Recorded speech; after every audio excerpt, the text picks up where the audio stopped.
In 1930, Saudi Arabia didn't exist.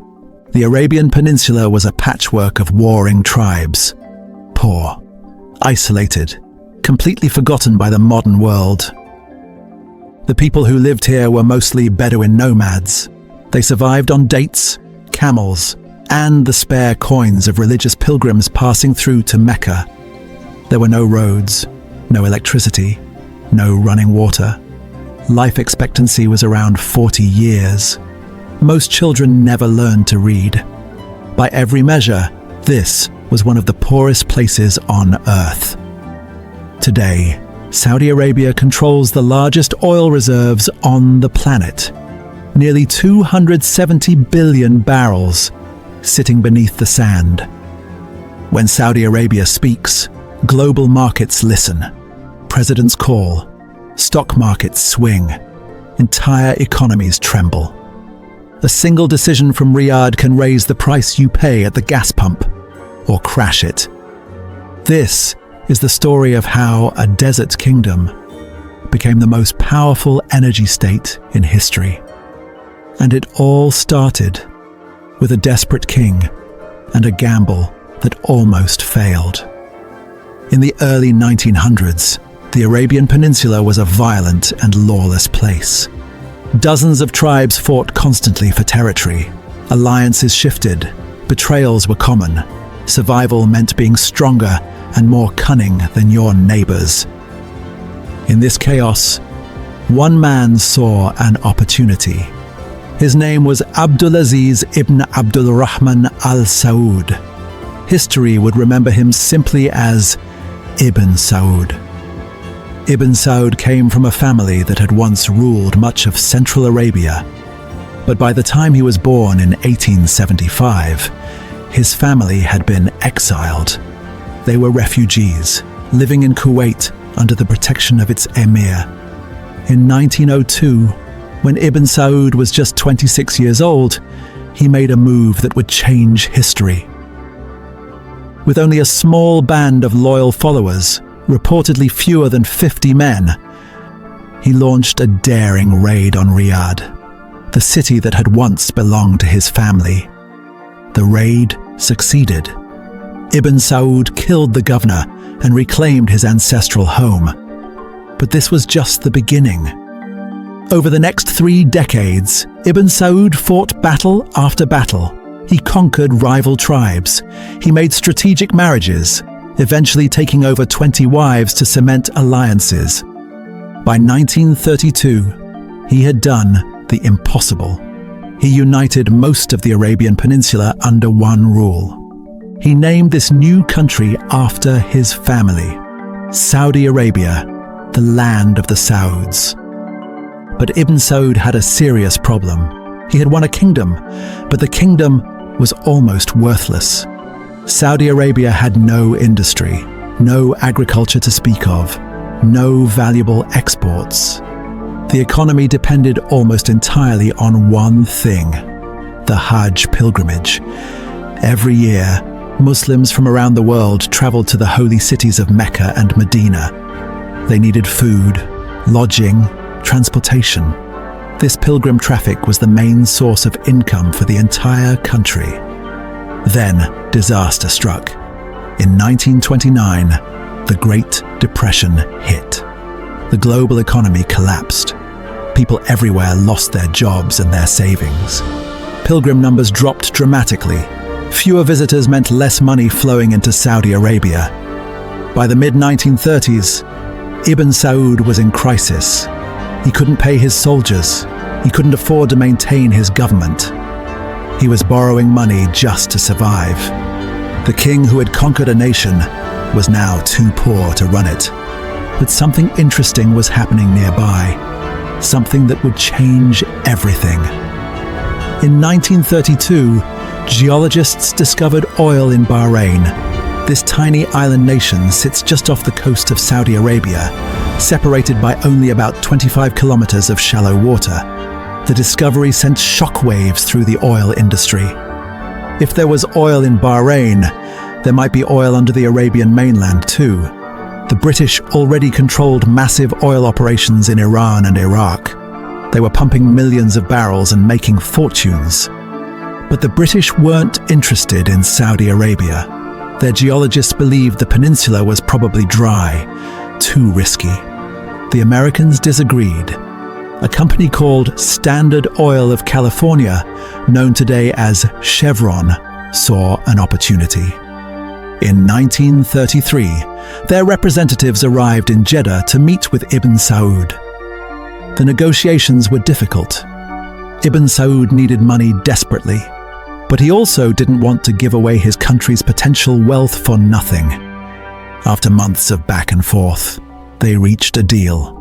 Standard Oil would pay Ibn Saud 35,000 British gold pounds up front, plus annual rental payments, plus royalties on any oil they found. In exchange, Standard Oil got the exclusive right to explore for oil in eastern Saudi Arabia. The concession would last 60 years. For Ibn Saud, this was a lifeline. Gold coins to pay his debts and keep his government running. For Standard Oil, this was a massive gamble. They were betting millions of dollars on sand. In 1935, the first American geologists arrived in eastern Saudi Arabia. The conditions were brutal. Summer temperatures reached over 50 degrees Celsius. That's 120 degrees Fahrenheit. Equipment overheated. Metal tools became too hot to touch. Sandstorms buried their camps. Supply lines stretched hundreds of miles across empty desert. Fresh water had to be shipped in, and for years, they found nothing. The geologists drilled well after well. Each one came up dry. Dammam No. 1, dry. Dammam No. 2, dry. 3, 4, 5, all failures. Back in California, executives started questioning the investment. They had already spent millions. What if the British were right? What if the oil was in Iran and Iraq, not Saudi Arabia?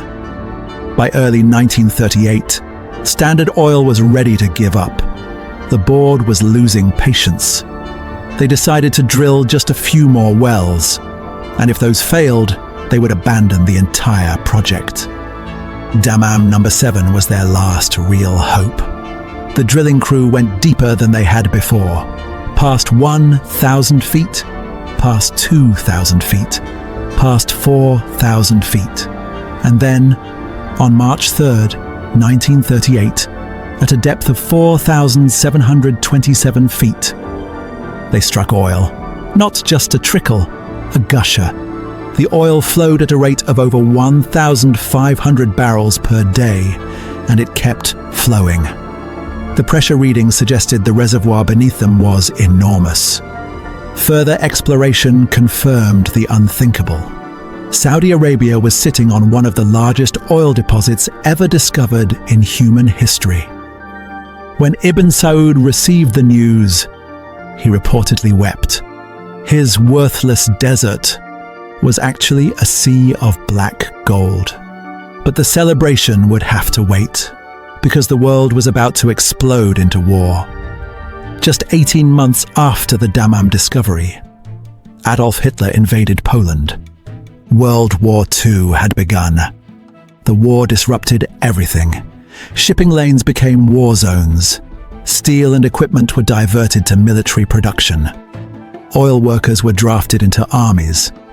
Saudi oil production, which had barely started, ground to a halt. Ibn Saud found himself in a cruel situation. He had oil, but no way to sell it. The pilgrimage trade had collapsed too because of the war. Saudi Arabia was nearly bankrupt again, but the war also created new opportunities. American military planners began studying global oil supplies very carefully. Modern warfare consumed petroleum at an unprecedented rate. Tanks, trucks, airplanes, battleships, everything ran on oil. The United States was the world's largest oil producer at the time, but the military realized something troubling. America was consuming oil faster than it was finding new reserves. If the war continued for many years, the US might actually run short of fuel. Suddenly, Saudi Arabia looked very interesting. In 1943, President Franklin Roosevelt declared Saudi Arabia vital to the defense of the United States. This made the kingdom eligible for American aid and support. Then Roosevelt did something even more significant. In February 1945, just weeks before the war in Europe ended, Roosevelt traveled to the Suez Canal to meet with Ibn Saud in person. The meeting took place aboard the USS Quincy, a Navy cruiser. It was the first time an American president had ever met a Saudi king. The two men talked for several hours. They discussed oil, security, the future of the Middle East. No formal treaty was signed, but an understanding was reached. America would protect Saudi Arabia from external threats. American companies would help develop Saudi oil resources. In exchange, Saudi Arabia would remain a reliable supplier of oil to the United States and its allies. This informal agreement, sealed with a handshake on a Navy ship, would define the relationship between the two countries for the next 80 years. It would also reshape global politics in ways that no one at the time could have predicted. After the war ended, development accelerated rapidly. Standard Oil of California partnered with Texaco and later Exxon and Mobil to form a new company. They called it Aramco, the Arabian American Oil Company. Aramco embarked on one of the most ambitious industrial projects in history. They built everything from scratch: drilling rigs, pipelines running hundreds of miles across the desert, massive refineries to process crude oil into usable products. They constructed entire cities to house workers. Dhahran became Aramco's headquarters, a fully planned American-style community with schools and hospitals and air-conditioned houses rising out of the Saudi desert. The Ras Tanura refinery became the largest in the world. Tanker ships lined up at the port to load Saudi crude bound for America, Europe, and Japan. The scale was staggering. In 1945, Saudi Arabia produced about 60,000 barrels of oil per day. By 1955, production had reached 1 million barrels per day. By 1970, it was nearly 4 million barrels per day. And the money followed. In 1950, Saudi Arabia earned about $50 million in oil revenue. A lot of money, but nothing compared to what was coming. By 1960, annual revenue hit $300 million. By 1970, it exceeded $1 billion. Ibn Saud didn't live to see the full transformation. He died in 1953. But his sons continued his vision. Oil money built roads connecting cities that had never been connected. It built hospitals where people had previously died from treatable diseases. It built schools where children learned to read for the first time in their family's history. Universities were founded. Airports were constructed. The country modernized at breakneck speed. But despite all this wealth, the Saudis had a problem. They didn't actually control their own oil. Aramco was an American company. American executives made the decisions. American shareholders took most of the profits. The Saudis owned the oil in the ground. But once it was pumped out, the Americans controlled everything. In 1950, the Saudis renegotiated their deal. They demanded a 50-50 split of profits. Aramco reluctantly agreed. It was better, but it wasn't enough.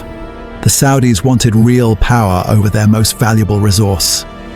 In 1960, Saudi Arabia helped create something that would change the global oil industry forever. OPEC, the Organization of the Petroleum Exporting Countries.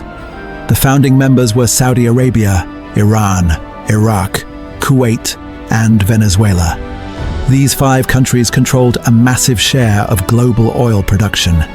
Individually, they could be pushed around by the big Western oil companies. Together, they had leverage. OPEC's original goal was modest. They wanted to stabilize prices and negotiate better terms with oil companies. But OPEC would eventually become something far more powerful. A cartel that could dictate the price of the world's most important commodity. And Saudi Arabia, with the largest reserves and production capacity, would become OPEC's most important member. By the early 1970s, the balance of power was shifting. King Faisal now ruled Saudi Arabia. He was more assertive than his father had been. He believed the oil-producing nations had been exploited for too long. Meanwhile, tensions in the Middle East were reaching a boiling point. In October 1973, Egypt and Syria launched a surprise attack on Israel. It was the Jewish holiday of Yom Kippur. The assault became known as the Yom Kippur War. Israel was caught off guard. Egyptian forces crossed the Suez Canal. Syrian tanks pushed into the Golan Heights. For the first few days, it looked like Israel might actually lose. Then the United States intervened. President Nixon authorized an emergency airlift of weapons and supplies to Israel. American cargo planes delivered tanks, ammunition, and missiles around the clock. The tide turned. Israel pushed back the attackers. Arab leaders were furious. American weapons were killing Arab soldiers. King Faisal made a decision that shocked the world. On October 17, 1973, OPEC announced an oil embargo against the United States and other countries that had supported Israel. Saudi Arabia and other Arab producers cut production by 5% immediately, with further cuts planned each month until their demands were met. The effect was instantaneous and devastating. Oil prices quadrupled almost overnight, from about $3 per barrel to nearly $12. In America, gas stations ran dry. Drivers waited in lines that stretched for miles. Some states introduced rationing. You could only buy gas on certain days depending on your license plate number. The economy plunged into recession. Inflation soared. Unemployment rose. The embargo lasted until March 1974, just 5 months. But the damage was profound. The price of oil never went back down to where it had been. The era of cheap energy was over, and Saudi Arabia emerged as a true superpower. Before the embargo, Saudi oil revenue was about $4 billion per year. In 1974, after the price spike, revenue hit $35 billion. In 1 year, Saudi Arabia went from wealthy to unimaginably rich. The kingdom entered what Saudis still call the boom years. Money flooded in faster than it could be spent. Construction projects multiplied. Foreign workers poured into the country. But the Saudis had also learned something important. Their oil wasn't just a commodity. It was a weapon. The embargo revealed a vulnerability that Saudi leaders wanted to fix. Despite all their wealth and power, they still didn't fully control their oil industry. Aramco was still technically owned by American companies. American executives still ran the operations. In 1973, the same year as the embargo, Saudi Arabia began buying out Aramco. They purchased 25% initially, then increased their stake to 60%. By 1980, Saudi Arabia owned 100% of Aramco. The company was renamed Saudi Aramco. It was now fully controlled by the Saudi government. This was the final piece of the transformation. The Saudis now controlled everything: exploration, production, refining, export, all of it. Today, Saudi Aramco is the most profitable company in the history of the world. In 2019, when the company offered a small portion of its shares to the public, it was valued at nearly $2 trillion. That made it worth more than Apple, more than Microsoft, more than Amazon. Saudi Aramco produces over 10 million barrels of oil every single day. That's roughly 10% of global consumption. The company's profits are so large that they fund most of the Saudi government's budget. The transformation is complete. A kingdom that couldn't pay its soldiers in 1930 now controls a sovereign wealth fund worth over $700 billion. A country without roads or electricity now builds gleaming skyscrapers and artificial islands. A nation that was pitied and ignored now hosts world leaders and commands global attention. But Saudi Arabia's leaders know something important. Oil won't last forever. Global demand may have already peaked. Electric vehicles are spreading. Renewable energy is getting cheaper every year. Countries are setting targets to reduce fossil fuel consumption. Crown Prince Mohammed bin Salman, the kingdom's day-to-day ruler, has launched an ambitious plan called Vision 2030. The goal is to diversify the Saudi economy, to build new industries that don't depend on oil: tourism, entertainment, technology, manufacturing. Massive projects are underway. NEOM, a futuristic megacity planned for the northwest coast. The Red Sea Project, a luxury tourism development. New museums, sports leagues, concert venues. The Saudis are betting hundreds of billions of dollars that they can reinvent their country again. Whether they succeed remains to be seen. But one thing is certain. 90 years ago, a bankrupt king traded drilling rights for gold coins just to keep his kingdom alive. That desperate gamble built one of the wealthiest and most powerful nations on earth. The story of Saudi Arabia is the story of oil itself, how a single resource can transform everything, create empires, reshape global politics, change billions of lives. The question now is what happens when that resource starts to matter less. If you found this video valuable, subscribe for more deep dives into the commodities that shape our world. And leave a comment telling me which country or commodity you want me to cover next.